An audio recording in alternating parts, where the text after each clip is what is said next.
நாளுடைய செய்திக்காக எடுத்துக்கொள்ளப்பட்ட வேத பகுதியை நம் அனைவரும் இணைந்து நம்ம வாசிப்போம். பிரசங்கியின் புத்தகம் 7ஆம் அதிகாரம் 8ஆம் வசனத்தினுடைய முன்பகுதியை மாத்திரம் நம்ம வாசிக்கலாம். காரியத்தின் துவக்கத்தை பார்க்கிலும் அதன் முடிவு, ஆமென், ஒரு காரியத்தின் துவக்கத்தை பார்க்கிலும் அதன் முடிவு நல்லது.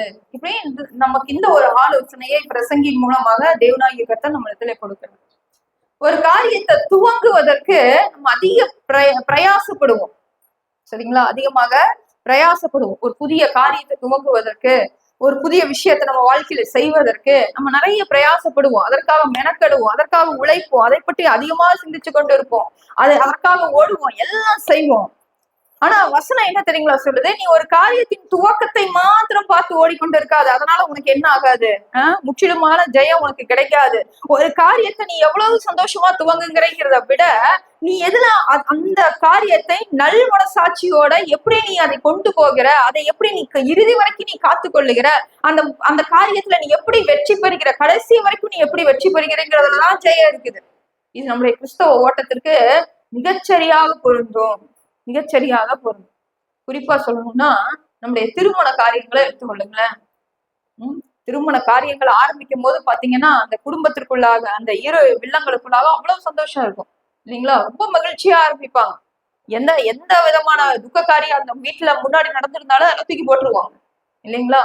ஒரு கல்யாணம் ஒண்ணு பிக்ஸ் ஆயிடுச்சுன்னா அந்த நிச்சயம் செய்யப்பட்ட அந்த மணப்பிள்ளைகள் எவ்வளவு சந்தோஷமா இருப்பாங்களோ அதே போலவே அந்த குடும்பத்தார், 2 குடும்பத்தாரும் என்ன பண்ணுவாங்க, ரொம்ப சந்தோஷமா இருப்பாங்க. காரியங்களை செய்வாங்க, பத்திரிகை அடிப்பாங்க, மற்றவர்களுக்கு உறவினர்களை போய் சந்திப்பாங்க, நேர்ல கொடுப்பாங்க. மற்ற திருமணத்துக்கு அந்த ஒரு நாளைக்கு செய்ய வேண்டிய காரியத்துக்காக ஒரு மாசம் முழுவதும் என்ன பண்ணுவாங்க, மெனக்கெட்டு எல்லாம் சந்தோஷமா அர்ப்பணிச்சு செய்வாங்க. பத்திரிகையில ஒரு வசனம் போடுவோம் இல்லைங்களா? என்ன வசனம் போடுவாங்க? பெரும்பாலும் இந்த காரியம் கர்த்தரால் வந்தது. அந்த வசனம் ஏன் போடுறோம்னு தெரியுங்களா?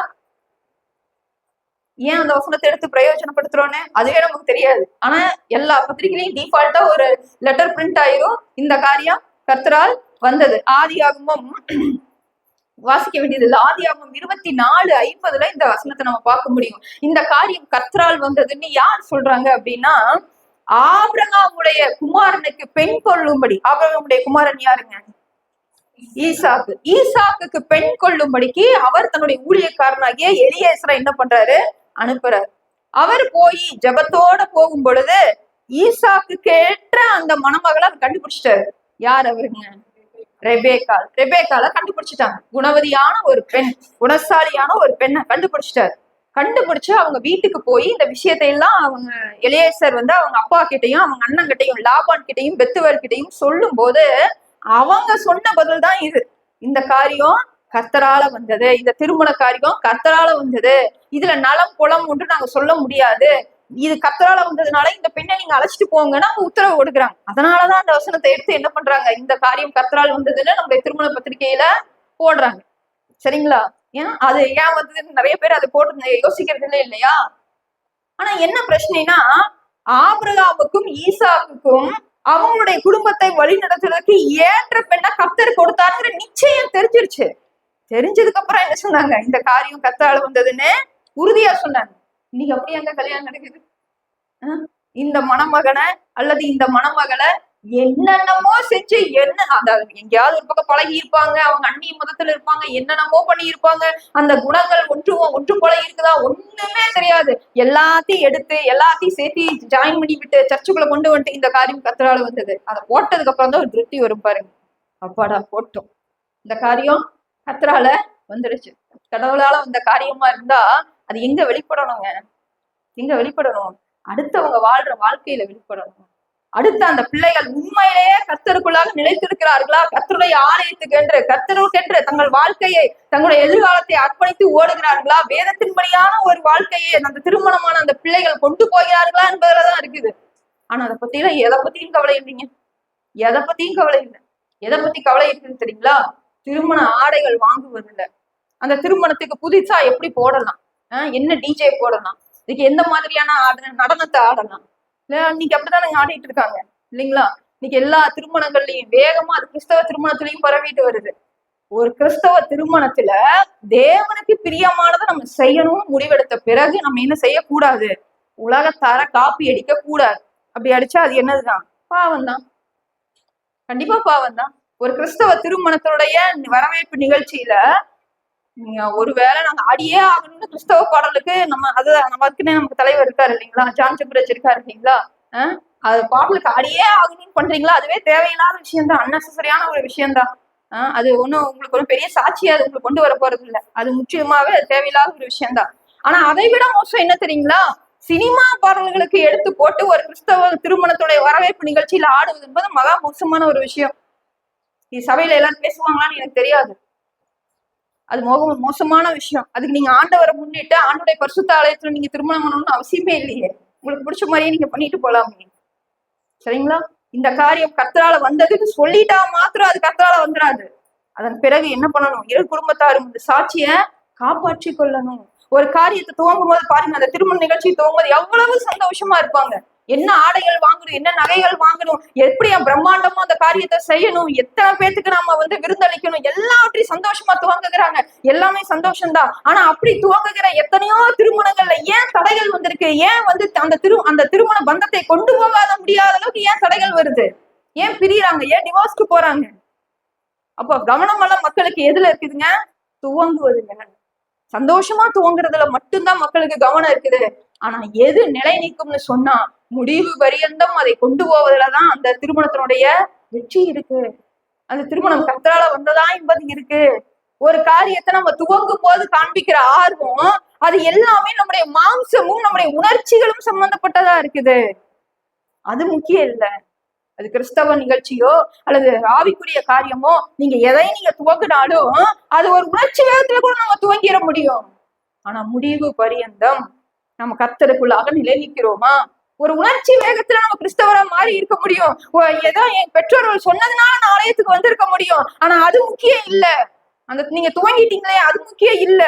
நீங்க அதுல எப்படி நினைச்சிருக்கீங்க? என்ன நோக்கத்துக்காக அதை செய்கிறீங்க? எப்படி அதை ஃபர்தரா அதை நீங்க எப்படி கொண்டு போறீங்க? எப்படி டெவலப் பண்ணி கொண்டு போறீங்க?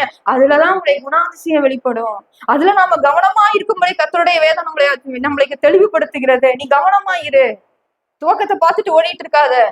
அதுலயே நிறைய பேர் கோட்டை விட்டுறாங்க, அது வேற விஷயம். ஆனா நீங்க துவங்கின நீ என்ன பண்ணணும்? கடைசி வரைக்கும் தேவனுடைய பிள்ளையாக நீ நிலைத்திருக்கணும். குழந்தைகளை ஃபர்ஸ்ட் டே ஸ்கூலுக்கு போகும்போது, இப்பதான் போன வாரம் வந்திருப்பாங்க இல்லைங்களா, 4ஆம் தேதி ஃபர்ஸ்ட் டே ஸ்கூலுக்கு போகும்போது அந்த முகத்தை பாருங்களேன், எவ்வளவு சந்தோஷம் இருக்கும். ஏன் தெரியுங்களா? பாதி சந்தோஷம் ஸ்கூலுக்கு போறதுனால இல்ல, புது ட்ரெஸ், புது பேகு, புது யூனிஃபார்ம் இல்லைங்களா, அந்த புதுசு மேல எல்லாருக்குமே ஒரு அட்ராக்ஷன் இருக்கு. மனுஷன்னாலே புதுசா இருந்தா அது என்ன பண்ணியே ஆகணும், அதை எடுத்தே ஆகணும். தோட்டத்துல இருக்கிற அத்தனை கனிகளையும் கொடுத்தாலும் அதெல்லாம் சாப்பிட்டு போர் அடிச்சிருச்சு. புதுசா ஒண்ணு தொங்கிட்டு இருக்குது, அதை பறிச்சே ஆகணும். அதனால என்ன விளைவு வந்தாலும் பரவாயில்ல, அதை நான் என்ன பண்ணிடுவேன், அதை பறிச்சு சாப்பிட்டுருவேன். புதுசா ஏதாச்சும் ஒண்ணு இருந்தா அது அவ்வளவு அட்ராக்டிவா இருக்குது பாருங்க. புதுசா வந்தா எல்லாம் மாறிடும். எப்படி மாறும்? புத்தாண்டு அன்னைக்கு நம்ம பண்ற சேட்டை மாதிரிதான் இருக்கும் இல்லைங்களா? புது ஆண்டு பிறந்துருச்சு அப்படி சந்தோஷம், இல்ல உணர்ச்சி வசமா அப்படி தொடங்கிருச்சு, சூப்பரா இருக்குன்னு எல்லாம் பட்டாசு வெடிச்சு அப்படி ஹாப்பி நியூ இயர் சொல்லிட்டு எல்லாம் சந்தோஷமா தொடங்குறோம். துவங்கியதான சந்தோஷமா தான் தொடங்குறோம். அடுத்த நியூ இயர் அன்னைக்கு ஜோம் பண்ணும்போது பாருங்களேன், என்ன ஜோம் பண்ணுவோன்னு, இந்த வருஷம் மாதிரி ஆண்டவரே எனக்கு என்ன ஆயிடக்கூடாது, அடுத்த வருஷமும் இருந்துடக்கூடாதுன்னு ஜோம் பண்ணுவோம். அப்ப நீ தொடங்கும் போது எப்படி தொடங்குன? சந்தோஷமா தானே தொடங்குன, ஒரு நம்பிக்கையை வச்சுதானே தொடங்குன. அப்ப அது எங்க போச்சு? எல்லா வருஷமும் இப்படிதான் இருக்கும். நீங்க கவலையப்படாதீங்க, அந்த ஜெபம் மாறவே மாறாது. எல்லா வருஷமும் இதைத்தான் ஜெபம் பண்ணுவோம். இது இப்படியே தான் நம்ம பண்ணிக்கிட்டு இருப்போம். ஏன் தெரியுமா? நாம மாறாத வரைக்கும் நம்மளால என்ன பண்ண முடியாது, வெளியில இருக்கிற மாற்றங்களை வச்சு ஓப்பி அடிச்சுட்டு இருக்க முடியாது வாழ்க்கையில. பிரியமானவர்களே, புதுசா தொடங்கின எல்லாமே சந்தோஷமா இருக்கும், அது தப்பு இல்ல. அது மனிதனுக்கு இயல்பா கடவுள் கொடுத்திருக்கிறாரு. அந்த நிகழ்வு அட்லீஸ்ட் நீ அப்படியா சந்தோஷமா இருப்பான்னு தான் ஆண்டவர் நமக்கு அது அந்த உணர்ச்சிகளை எல்லாம் நம்மளுக்கு கொடுத்திருக்கிறாரு. ஆனா அது என்ன பண்ணணும்? ஞானமாக சரியான விதத்துல பிரயோஜனப்படுத்தணும். 10th உள்ள போறாங்க பிள்ளைய, +2 உள்ள போறாங்க, +1 உள்ள போறாங்க, சந்தோஷமா தான் உள்ள போறாங்க. ஆனா அந்த காரியத்தோட துவக்கம் முக்கியம் இல்ல. அந்த வருஷம் முடிஞ்ச உடனே நீ என்ன பண்ணணும்? அதுக்கான மதிப்புகளை நீ எடுத்திருக்கணும். அதற்கான குறிப்பேட்டுல உன்னுடைய வருகை அங்க இருந்திருக்கணும். வருஷம் முழுவதும் நீ படிச்சிருக்கணும், வருஷம் முழுவதும் ஓடி இருக்கணும். அதோடைய முடிவுதான் முக்கியம். அதனாலதான் கர்த்தர் சொல்றாரு, ஒரு காரியத்தின் துவக்கத்தை பார்க்கிலும் அதன் முடிவு நல்லது. அந்த முடிவை நீ பாரு, துவங்கினதை பார்த்துட்டு இருக்காத, முடிவை பாரு. ஒருவேளை நம்ம துவக்கம் அற்பமானதா கூட இருக்கலாம். நம்முடைய வாழ்க்கை அற்பமான இந்த நாட்கள்ல நம்ம பேசிக்கொண்டு இருக்கிற வாழ்ந்து கொண்டு இருக்கிற இந்த நாட்கள்ல ஒரு அற்பமான ஒரு நிலைமையா குடும்ப வாழ்க்கை ஓடிட்டு இருக்கலாம். அது பிரச்சனை இல்ல, அது ஒண்ணும் பெரிய விஷயமே இல்ல. ஆனா முடிவு எப்படி இருக்கணுங்க? ஆசீர்வாதமா இருக்கணும். இதுக்கு ஆப்டா வாழ்ந்தது யார் தெரியுங்களா? நிறைய பேர் வாழ்ந்திருக்காங்க. அதுல அதி முக்கியமானவர் நம்முடைய ஆண்டவராக இயேசு கிறிஸ்து. நம்முடைய ஆண்டவருடைய துவக்கம் எப்படிப்பட்டதுங்க? அவர் மகா மேன்மையுள்ளவரா இருந்தும் அவர் கீழே என்ன பண்ணாருங்க? அற்பமான ஒரு இடத்தை தெரிந்து கொண்டார். அற்பமான ஒரு இடம். பிறக்கும் போதே மனுஷரால புறக்கணிக்கப்படுவார் என்பது பிறப்பிலேயே ஆண்டவர் காட்டுறாரு பாருங்க. பிதாவாகிய தேவன் மனுஷங்கள் எல்லாம் சத்திரத்துல இடம் இல்ல, நீ போன்னு துரத்தி விடுறாங்க. யார துரத்தி விடுறாங்க? இந்த உலகத்தையே பிடிச்சவருக்கு இந்த உலகத்துல ஒரு சின்ன சத்திரத்துல இடம் இல்லைன்னு துரத்தி விடுறாங்க. அற்பமாய் நினைக்கப்பட்டவர், அற்பமாய் துரத்தி விடப்படுகிற ஒரு மனுஷனாக அவர் பூமியில முதலாக அறியப்படுகிறார். பிறக்கிறதுக்கு முன்னாடியே அற்பமாய் கொட்டாயில மாடுகள் தீவனம் சாப்பிடுகிற அந்த தொட்டியில கொண்டு போய் அவர் என்ன பண்றாங்க? துணியிலால சுத்தி கிடத்துறாங்க. அற்பமான ஒரு ஆரம்பம் இயேசுசாமியோடைய ஆரம்பம். பிதாவானவர் வேண்டுமென்றேதான் இதை அனுமதிக்கிறாரு. எல்லா தாழ்த்தப்பட்ட ஜனங்களையும் நான் என்னிடத்துல சேர்த்து கொள்வேங்கிறதுக்கு அடையாளமாக கர்த்தர் என்ன பண்றாரு? தம்முடைய குமாரனை அற்பமான துவக்கத்துல விடுறாரு. வனாந்தரங்கள்ல ஊழியம் செஞ்சாரு ஜான் தி பேப்டிஸ்ட் இல்லைங்களா? யோவான் ஸ்நானன் என்ன பண்றாருங்க? வனாந்தரங்கள்ல. அவருடைய வாழ்க்கை மிகவும் கடினமானது. யோவான் ஸ்நானுடைய வாழ்க்கை. ஆண்டவர் அவரை குறித்து சொன்ன சாட்சி என்ன தெரியுங்களா? ஸ்திரீகளுக்குள்ளே பிறந்தவர்களை போல இவரை போல ஒரு பெரியவன் என்ன பிறக்கவே இல்லைன்னு ஆண்டவர் சொல்றாரு. அவ்வளோ பெரிய மேன்மையுள்ள சாட்சியை தேவன் கொடுக்கிறாரு. ஆனா யோவான்சனுடைய வாழ்க்கையை பாருங்க. முதிர் வயதுல அவர் தன் தாய் தகப்பனுக்கு பிறக்கிறாரு. அவர் பிறந்த கொஞ்ச நாட்கள்லயே அவர் தாய் தகப்பன்மார் என்ன பண்ணிருப்பாங்க? மரித்திருப்பாங்க. கொஞ்ச நாள் மத்தவங்க பராமரிச்சிருப்பாங்க. அடுத்து அவர் எங்க போயிறாரு தெரியுங்களா? வனாந்தரங்களுக்கு போயிடுறாரு. யாரும் இல்லாத ஒரு இடத்துல, தேவனோடு மாத்திரம் தனிமையில. அவருடைய நம்ம மனுஷ வாழ்க்கையில இருந்து பார்த்தா அது அற்பமான வாழ்க்கையாக இருக்குது. என்னையா சின்ன வயசுலயே எல்லாம் பெத்தவங்களை எல்லாம் இழந்துட்டேன், என்ன இருக்குது உனக்கு வாழ்க்கையில? எப்படியா கஷ்டப்பட்டு வாழின்னு சொல்லி அற்பமா எண்ணி விடுகிற ஒரு வாழ்க்கையை போல யாமன்ஸ்னுடைய வாழ்க்கை இருந்தது. ஆனா முடிவு அப்படி இல்ல. முடிவு நம்முடைய பார்வையில அற்பமா தெரியலாம், ஆனா முடிவு அப்படி இல்ல. அது தேவனுக்கு எப்படி இருக்குதுங்க? சாட்சி உள்ளதாக, மகிமை உள்ளதா இருக்கு. பிறப்பால சில பேர் பெரிய வசதி உள்ள ஒரு குடும்பத்துல பிறப்பாங்க, அதனால என்ன மேன்மை? அது ஒண்ணு பெரிய மேன்மை இல்ல. அந்த வாழ்க்கை தேவனுக்கு சாட்சி உள்ளதா இருக்கிறதா? கர்த்தருக்குள்ள நீ சாகிறதுக்குள்ள அறிந்திருக்கிறாயா? நீ ரட்சிக்கப்பட்டிருக்கிறாயா? நீ உணர்ந்திருக்கிறாயா? உன் ஆத்துமா பிழைக்கும்படியான ஒரு வாழ்க்கையை வாழ்ந்து கொண்டு இருக்கிறாயா? அதுலதான் மேன்மை இருக்கிறது. நம்ம எந்த குடும்பத்துல பிறந்தா என்ன உடுத்தி வாழ்ந்தா என்ன, அது முக்கியம் இல்லைங்க. ஏழ்மையா இருக்கிறது எந்த இடத்துலயுமே தவறு கிடையாது. ஏழ்மையை நிலைத்திருக்கணும் நான் சொல்லல. கடினமா உழைக்கணும், கஷ்டப்படணும், அதை முறியடிக்கணும், மேல வரணும். அதுக்குதான் கடவுள் நம்மளுக்கு உழைப்பா கொடுத்திருக்காரு. ஆனா அதை கண்டு நாம என்ன பண்ண வேண்டியது இல்ல, அசிங்கமா அவமானமா நினைக்க வேண்டியது இல்ல. அற்பமாய் துவங்கப்பட்ட எத்தனையோ காரியங்களை கர்த்தர் என்ன பண்ணிருக்கிறாரு? ஜெயமா கொண்டு போய் முடிச்சிருக்கிறாரு. ஆபகூக்ல ஆண்டவர் செருபாபேல குறித்த ஒரு காரியத்தை அற்பமான ஒரு தூக்கு நூலை கொண்டு அது தொடங்கப்பட்டதுன்னு ஆண்டவருடைய ஆலயத்தை குறிச்சு நீங்க நினைக்காதீங்க. அது எப்படிப்பட்டதா அது முடியும்? அவருடைய கரங்களினால் அஸ்திவாரம் படப்பட்டு, நான் மாத்தி சொல்லிட்டேன்னு நினைக்கிறேன், ஆபகுக்குள்ள அது அஸ்திவாரப்பட்டு அது ஆசீர்வாதமா முடியும்னு ஆண்டவர் சொல்றாரு. அதனால இந்த நாள்ல நம்ம அற்பமாய் துவங்குகிற எதை குறித்து நம்ம என்ன பண்ண வேண்டியது இல்ல, கவலைப்பட வேண்டியது இல்லை. நம்ம ஆண்டவராய் இயேசு கிறிஸ்துவே அதற்கு முன் உதாரணமா இருக்கிறார். ஆனாலும் சில வேளைகள்ல புதிய ஏற்பாட்டிலேயே நமக்கு இந்த ஒரு எச்சரிக்கையை நம்ம பார்க்க முடியும். கலாத்தியர் 3ஆம் அதிகாரம் 3ஆம் வசனத்தை நம்ம வாசிக்கலாம். இந்த கான்டெக்ஸ்ட இந்த நாள் நம்ம சிந்திக்கிறோம் என்பதற்கான ஒரு உந்துகோல் அதுல இருக்கு. சொல்லுங்க. ஆவியினாலே ஆரம்பம் பண்ணின நீங்கள் இப்பொழுது மாம்சத்தினாலே முடிவு பெற போகிறீர்களோ? அடுத்த வசனங்க. நீங்கள் இத்தனை புத்தியினரா? கலாத்திய திருச்சபைக்கு அப்போஸ்தலனாகிய பவுல் கடிந்து கொண்டு எழுதுகிற ஒரு வசனத்தை நம்ம வாசிக்கிறோம். என்ன எழுதுறாருங்க? ஆவியினாலே ஆரம்பம் பண்ணின நீங்கள். எப்படி ஆரம்பம் பண்ணியிருக்கிறாங்க? ஆவியினாலே, பரிசுத்த ஆவியை அறிந்து கொண்டவர்களாக, புது ஏற்பாட்டு விசுவாச பிள்ளைகளா, புதிய ஏற்பாட்டுடைய திருச்சபை பிள்ளைகளா அவங்க தங்களுடைய வாழ்க்கையை ஆரம்பம் பண்றாங்க. ஆவியினாலே திருச்சபைக்குள்ளாக, கர்த்தருடைய வசனத்திற்குள்ளாக, புதிய ஏற்பாட்டுடைய சத்தியத்திற்குள்ளாக ஆரம்பம் பண்ணினா ஒரு மக்கள். ஆனா போக போக போக நாள் ஆக ஆக ஒரு காரியத்தை நல்ல விதமா துவங்குறது முக்கியம் இல்லைங்க.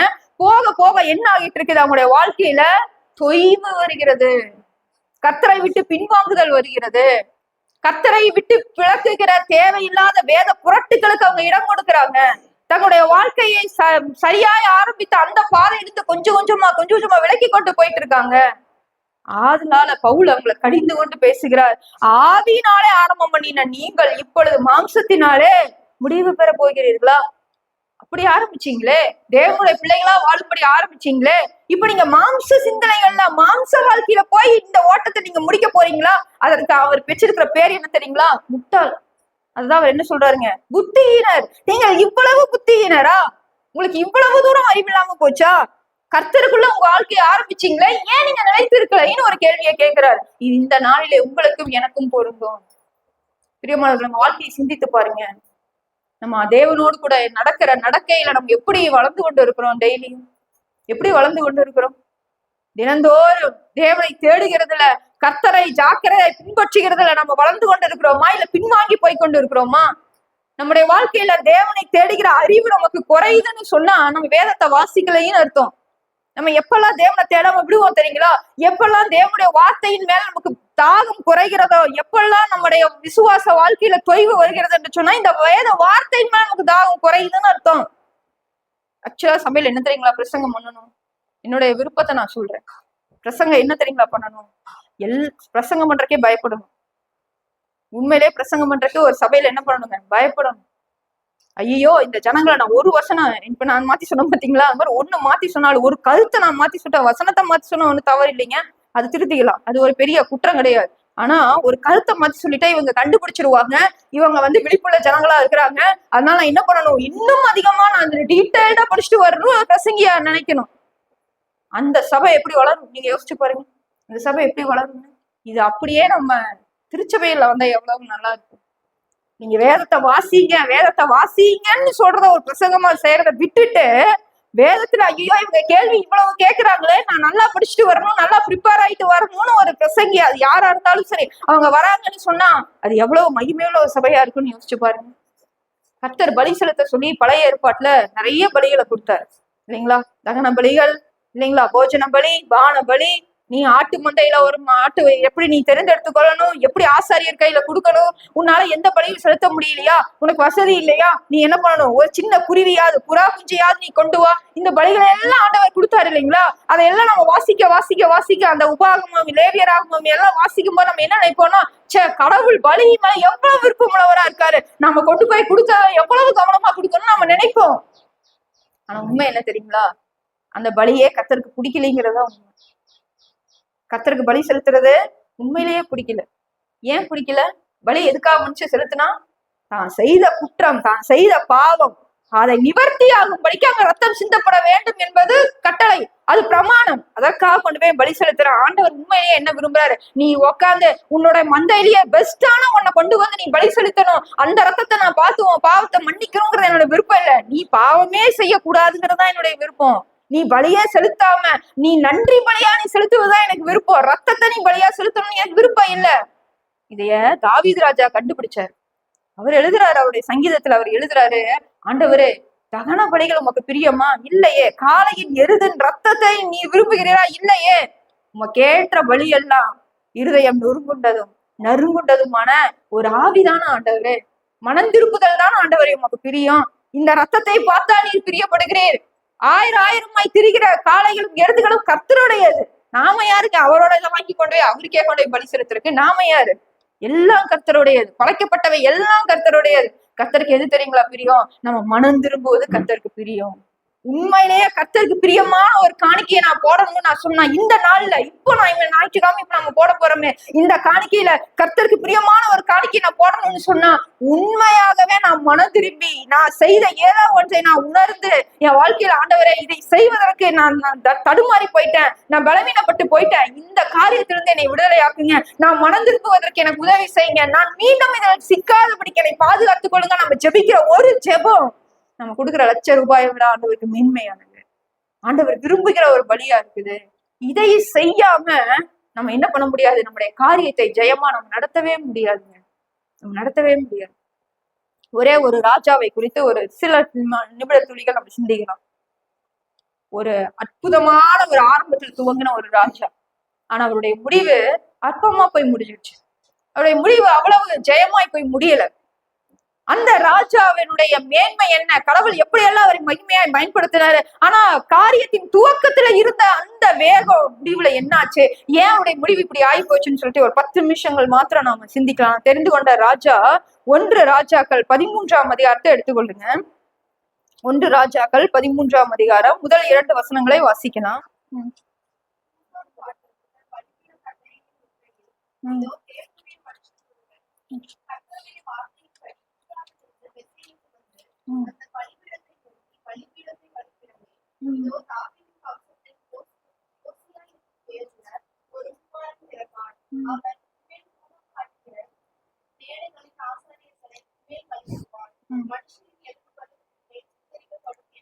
போதுங்க, கர்த்தர் உரைக்கிறார், போதுங்க. இங்க ஒரு ராஜாவுடைய பேரை குறித்து நம்ம பார்த்தோம். என்ன ராஜாங்க? அவருடைய பேர் என்னதுங்க? யோசியா. யோசியான்னு ஒரு ராஜாவை குறித்து ஆண்டவர் என்ன பண்றாரு, இந்த இடத்துல பேசுறாரு. இந்த அற்புதமான தீர்க்க தரிசனம் உரைக்கப்படும் போது யோசியான்னு ஒரு ராஜா பிறக்கவே இல்லை. யோசியாங்கிற ஒரு ராஜா பிறக்கவே இல்லை. அவர் இனிமேல்தான், ரொம்ப வருஷத்துக்கு அப்புறம் தான் அவர் பிறக்க போறாரு. ஆனா அவருடைய பெயரை தேவன் இங்க முன்னறிவிக்கிறார் என்று சொன்னா, அவரை குறித்து ஒரு தீர்க்க தரிசனம் சொல்லுகிறார் என்று சொன்னா, இது எவ்வளவு பெரிய மேன்மைன்னு யோசிச்சு பாருங்க. தாவீது ராஜாவுக்கு கூட இது கிடைக்கல இல்லையா? தாவீதுன்னு ஒரு பையன் ஈசாக்கு இடத்துல பிறப்பான், அவனுக்கு இயேசுசாமி அவருடைய சந்தையில பிறப்பாருன்னு எங்கேயாவது ஆண்டவர் தாவீது பிறக்கிறதுக்கு முன்னாடி அவருக்கு சொன்னாரா? இல்ல. அவங்க குடும்பத்துக்கு சொன்னாரா? சொல்லல. இவ்வளவு பெரிய மேன்மையுள்ள ஒரு தீர்க்க தரிசனத்தை ஆண்டவர் இந்த யெரொபெயாம்ங்கிற ராஜா கிட்ட ஆண்டவர் சொல்றாரு. அவர் என்ன பண்ணாரு தெரியுங்களா? இந்த யெரொபெயாம் சாலோமோனுடைய நாட்களுக்கு பிறகாக அந்த 12 தேசங்கள் என்ன ஆகுதுங்க? பிரிக்கப்படுது. 10 தேசங்கள் தனியாகவும் 2 தேசங்கள் தனியாகவும் பிரிக்கப்படுது. 10 தேசங்கள் வட தேசங்கள் எல்லாம் எங்க யாருடைய கண்ட்ரோல்ல வருது? யெரொபெயாமுடைய கண்ட்ரோல்ல வருது. இந்த 2 கோத்திரம், எந்த 2 கோத்திரங்க? யூதா பென்யமீன் கோத்திரம். இந்த 2 கோத்திரம் தான் நம்ம என்னன்னு சொல்றோம்? யூதா கோத்திரம்னு சொல்றோம். அந்த கோத்திரம் யாருடைய கரங்களுக்கு கீழே வருது? சாலமோனுடைய குமாரனாகிய ரெகெபெயாமுக்கு கீழே வருது. சரிங்களா? இவங்க 2 பேர் 2 விதமான ஆட்சி செய்யறாங்க. ஆனா இந்த யெரொபெயாம் ராஜா என்ன பண்றாரு? இம்மிடியட்டாவே அவரு கர்த்தருடைய ஆலயம், சாலமோன் கட்டின ஆலயம் அங்க இருக்குதே, ஜனங்கள் எல்லாம் அங்க போயிருவாங்க, யூதா பக்கம் ஜனங்கள் திரும்பிடுவாங்கன்னு சொல்லி அவர் ஒரு பொன் கன்றுக்குட்டிய உருவாக்குறாரு. சரிங்களா? அழகா ஆண்டவர் யெரொபெயாம் கையில ஆட்சியை கொடுத்தாரு, கர்த்தர் தான் கொடுத்தாரு. ஆனா அழகா ஆரம்பிச்ச அந்த ஓட்டத்தை கர்த்தருக்குள்ள ஓட தெரியல. நிறைய பேருக்கு இந்த பிரச்சனை இருக்குது. கர்த்தர் கிருபையை கொடுப்பாரு, வாய்ப்பை கொடுப்பாரு, ஜெபம் பண்ணுவாங்க, இந்த நோயிலிருந்து ஆண்டவர் விடுதலையை கொடுப்பாரு, ஆண்டவர் ஜெபத்தை கேட்பாரு, பூரணமா அவங்க விடுதலையாகி வெளியில வருவாங்க. ஆனா ஆண்டவரை மறந்துடுவாங்க. ஆண்டவர் நமக்கு செய்த எல்லா நன்மைகளையும் மறந்துடுவாங்க. ஆனா ஆண்டவர் என்ன தெரியுங்களா பண்றாரு? திரும்ப திரும்ப திரும்ப நம்மளுக்கு நன்மைகளை கொடுத்துக்கிட்டே தான் இருக்காரு. திரும்ப திரும்ப நம்மளை மன்னிச்சுக்கிட்டே தான் இருக்காரு. திரும்பவும் நம்மளுக்கு இரக்கம் பண்ணிட்டே தான் இருக்காரு. அதனாலதான் ஆண்டவரை குறித்து நம்ம சொல்றோம், அவர் 1000 தலைமுறைகளுக்கு இரக்கம் செய்கிறவர். எவ்வளவு அழகான பேர் பண்ணுங்க. ஒரு தலைமுறை 2 தலைமுறை இல்ல, 1000 தலைமுறைகளுக்கு ஆண்டவர் என்ன பண்ணுகிறவருங்க? இரக்கம் செய்கிறவர். அவர் இரக்கம் உள்ளவராய் இருக்கிறதுனால மாத்திரம் தான் நீங்களும் நானும் தப்பிச்சுட்டு இருக்கிறோம், நீங்களும் நானும் பிழைச்சிட்டு இருக்கிறோம்.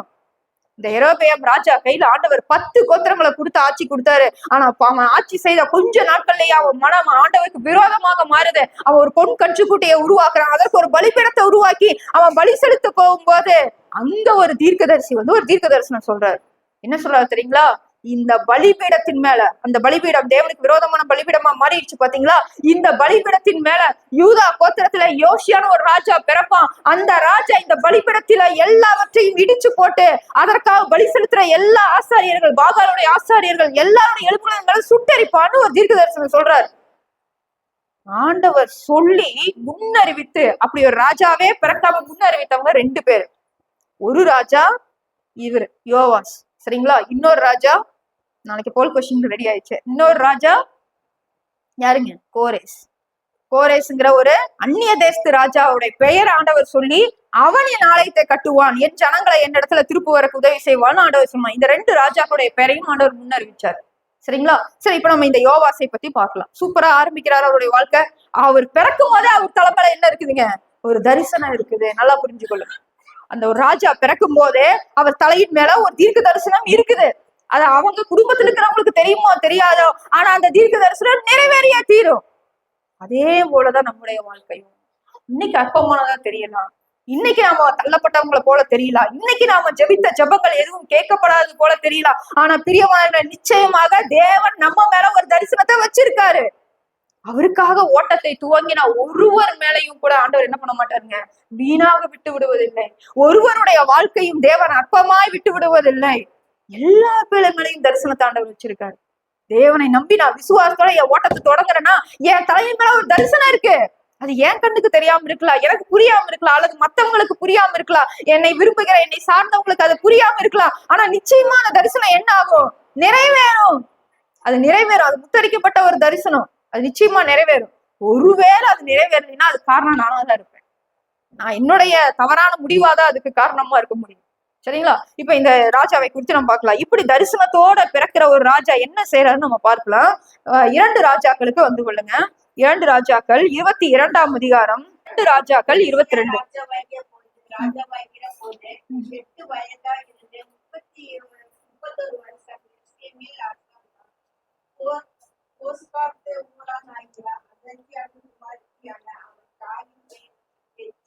எதிதாள். ஏன் இத வந்து பென்ஷன் பண்ணியிருக்காரு தெரியுங்களா பரிசுத்த ஆவியானவர்? தாவீதோடைய அம்மா பேர் என்னங்க?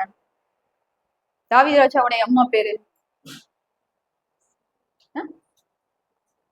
சொல்லுங்கக்கா. பரவாயில்ல, சத்தமா சொல்லுங்க. இல்ல எனக்கு தெரியாது, நிஜமானே எனக்கு தெரியாது. இருக்குங்களா? ஈசாக்குங்கிற அவருடைய அப்பா பேரு தான் இருக்குதே ஒழிய தாவீது ராஜாவுடைய அம்மா பேரு இல்ல. அது இல்லைங்கிறது ஒன்றும் தப்பெல்லாம் கிடையாது. அந்த நாட்கள்ல அவங்க என்ன பண்ணாங்க, ஆண் மக்களுக்கு அவங்க முக்கியத்துவம் கொடுத்து எழுதுனதுனால அப்படி எழுதியிருக்காங்க. சரிங்களா? ஆனா இங்க இந்த யோசியாங்கிற இந்த ராஜாவுடைய அம்மா பேர் எழுதுறதுக்கு ஒரு நோக்கம் இருந்திருக்கலாம்னு நான் விசுவாசிக்கிறேன். யார் தெரியுங்களா இந்த யோசியாவோட அப்பா? ஆமோன். ஒரு பேர் என்னங்க? ஆமோன். முந்தைய அதிகாரங்களை வாசிக்க நேரம் இந்த வீட்டுல போய் வாசிச்சு பாருங்க. இந்த ஆமோன் ராஜா துர்க்கிரியை உள்ள ஒரு ராஜாவா இருக்கிறான். அவன் தேவனுக்கு விரோதமானதை பொல்லாங்கானதான் அவன் செய்யறான். அதனால ஜனங்கள் எல்லாம் கட்டுப்பாடு பண்றாங்க. அவனுக்கு விரோதமா ஒரு கூட்டத்தார் எழுப்பி அவனை கொண்டு போட்டுறாங்க.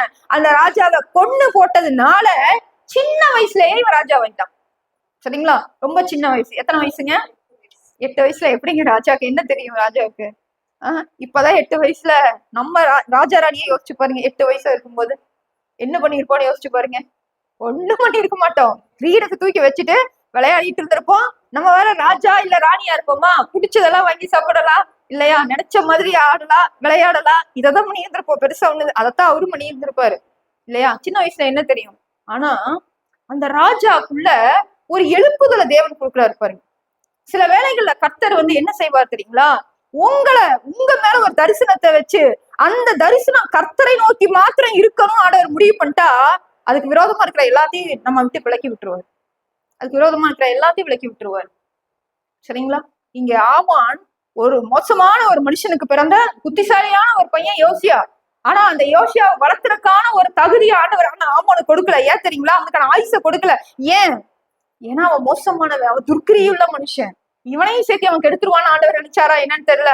அவனுடைய பாவத்துக்கான விளைவு அவன் சீக்கிரத்துல அனுபவிக்கிறான். ஆனா இந்த பையன் தகப்பன் இல்லாம வளர்ந்தாலும் கூட அவன் தாயுடைய பெயரை நம்ம பார்க்கிறோம். எதிர்த்தால் மேபி அந்த ஸ்திரீ கண்டிப்பா ஒரு விசுவாசத்துக்குள்ளதான் அந்த பிள்ளைய வளர்த்திருக்க முடியும். இந்த பிள்ளை வளரும் பொழுதே கர்த்தரை பற்றிக்கிற ஒரு விசுவாசத்தோடையே வளர்றான். அடுத்த வசனத்துல அவரை குறித்து என்ன சொல்றதுன்னு பாருங்க. அவன் கர்த்தரின் பார்வைக்கு செம்மையானதை செய்து தன் தகப்பனாகிய தாவீதின் வழியில் எல்லாம் வலதுபுறம் இடதுபுறம் விலகாமல் நடந்தான். இப்ப அவனுக்கு தகப்பன்னு சொல்லி உண்மையை யார ஆண்டவர் காட்டுறாரு? தாவீத. ஆனா அவனுக்கு பயாலஜிக்கல் ஃபாதர் யாருங்க? ஆமோன். அவனை ஆண்டவர் சொல்லல. அவனை யாரோட பிள்ளைன்னு சொல்றாரு? தகப்பனாகிய தாவீது எப்பவோ பிறந்தவர். யோசிச்சு பாருங்க. இதே போலதான் இன்னைக்கு நீங்களும் நானும். நம்ம யாருக்கு வேணாலும் பிறந்திருப்போம், எப்படி வேணாலும் பூமியில வாழ்ந்திருப்போம், அல்லது நம்ம கிறிஸ்துவுக்குள்ளாக வந்ததுனால நம்முடைய சொந்தக்காரங்க நம்முடைய குடும்பத்தின் பிள்ளைகளை வேண்டாம் என்று ஒதுக்கி இருந்திருக்கலாம். ஆனா இப்போ நம்ம யாருடைய பிள்ளைங்க? தாவீதுடைய வம்சத்துல வரும், நம்ம ஆபிரகாமுடைய வம்சத்துல வரும். சரி, அவங்க எல்லாம் அந்நிய தேசத்தாரு விட்டுட்டீங்கன்னா கூட விட்டுருங்க. இயேசு கிறிஸ்துனுடைய வம்சத்துல நம்ம வர்றோம். அவருக்கு பிள்ளைகளா இருக்கிறோம். ஒருபோதும் நம்ம என்ன பண்ண வேண்டியது இல்ல, மற்றவர்களோட நம்ம ஐக்கியப்படுத்திக் கொள்ளுங்கிற அவசியமே இல்ல. கர்த்தர் நம்மோடு இருக்கிறார். கர்த்தர் என்ன பண்ணுவாருங்க? இறுதி வரைக்கும் வழி நடத்துவதற்கு போதுமானவராக இருக்கிறார். இப்ப இந்த யோசியா ராஜா சூப்பரா வளர்ந்து வராரு. அடுத்த வசனத்தை பாருங்களேன். ராஜாவாகிய யோசியாவின் 18ஆம் வருஷத்திலே ராஜா மெசுல்லாவின் குமாரனாகிய அச்சியாலியாவின் மகன் சாப்பானி என்னும் சம்பிரதியை கர்த்தரின் ஆலயத்துக்கு அனுப்பி, நீ பிரதான ஆசாரியனாகிய இல்கியாவின் இடத்தில் போய் கர்த்தருடைய ஆலயத்துக்கு கொண்டு வரப்பட்டதும் வாசல் காக்கிறவர்கள் ஜனத்தின் கையிலே வாங்கப்பட்டதுமான பணத்தை அவன் கையிலே தொகை பார்த்து, பிற்பாடு அவர்கள் அதை கர்த்தருடைய ஆலயை விசாரிக்கிறதற்கு அவர்கள் கையிலே கொடுத்து அவர்கள் கர்த்தரின் ஆலயத்தை பழுது பார்க்கிறதுக்காக அதிலிருந்து வேலைக்காரராகிய சில பேரை நியமிக்கிறார். சரிங்களா? இப்ப நான் என்ன சொல்ல வரேன், இந்த ராஜா 8 வயசுல என்ன ஆனாரு? ராஜாவானாரு. சரிங்களா? எப்ப இந்த காரியம் நடக்குதுன்னா இம்மிடியட்டா அந்த ராஜாவை குறித்து அடுத்த காரியம் என்ன நடக்குதுன்னா, அவர் கர்த்தருடைய ஆலயத்தை பழுது பார்க்குவதற்காக தன்னுடைய கையை திறக்கிறாரு, தன்னுடைய இருதயத்தை திறக்கிறாரு, தன்னுடைய சிந்தையை திறக்கிறாரு. எத்தனாம் வயசுலீங்க? 24வது வயசுல. 18ஆம் வருஷம் அவர் அரசாளுகிற 18ஆம் வருஷம். அவர் 8 வயசுல ஆட்சிக்கு வராரு. அப்ப எவ்வளவு வச்சுங்க? 24 வயசு. 24 வயசு வரைக்கும் அந்த ராஜா என்ன பண்ணா தெரியுங்களா? கர்த்தருடைய பிரமாணங்களை கற்றுக்கொள்வதை நேரத்தை செலவிடுகிறான். நம்முடைய குழந்தை பருவம் எப்படி இருக்குன்னு யோசிச்சு பாருங்க. நம்ம குழந்தைகளோட குழந்தை பருவம் எப்படி இருக்குன்னு யோசிச்சு பாருங்க. எந்த குழந்தை கர்த்தருடைய ஆலயத்துல வளர்க்கப்படுதோ, எந்த குழந்தை கர்த்தருக்கென்று மனசுல விசுவாசத்தோட வளர்க்கப்படுதோ, அந்த குழந்தை கர்த்தருடைய ஆலயத்துல நிற்கும். கர்த்தருடைய ஆலயத்துக்காக போராடும், கர்த்தருடைய வசனத்துக்காக நிற்கும். அந்த குழந்தைய நம்ம எப்படி நம்ம எஸ்பிஎஸ் 1 மாசம் எடுக்கிறதுனால எந்த பிரயோஜனம் இல்லை. நம்ம என்ன பண்ணணுங்க? காலந்தோறும் நம்ம அதை எடுக்கணும். காலத்தோறும் பெற்றோர்கள் போதிக்கணும். பிள்ளைகளை கர்த்தருக்குள்ள வளர்த்துவதில் நிச்சயமான ஒரு உறுதியோட இருக்கணும்.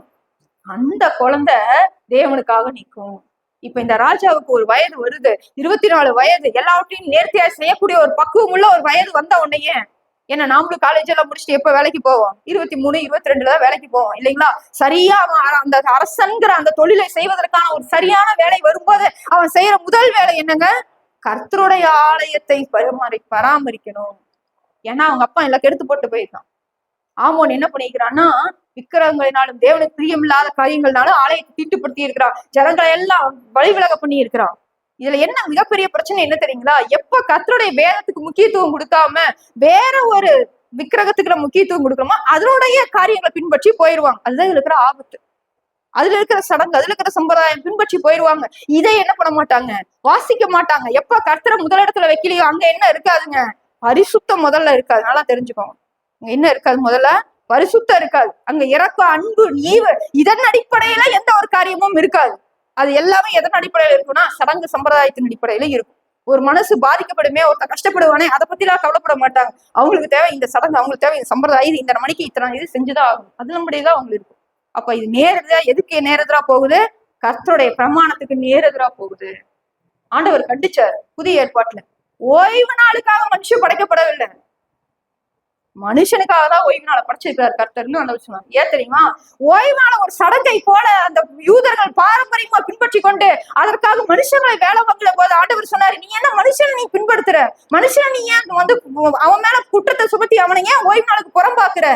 அதுக்காக ஓய்வு நாள் இல்ல, அவனை சேர்த்துக் கொள்வதற்கு, தள்ளுண்டவனை சேர்த்துக் கொள்வதற்கு தான் ஆலயம். அதுக்குதான் ஓய்வு நாள்.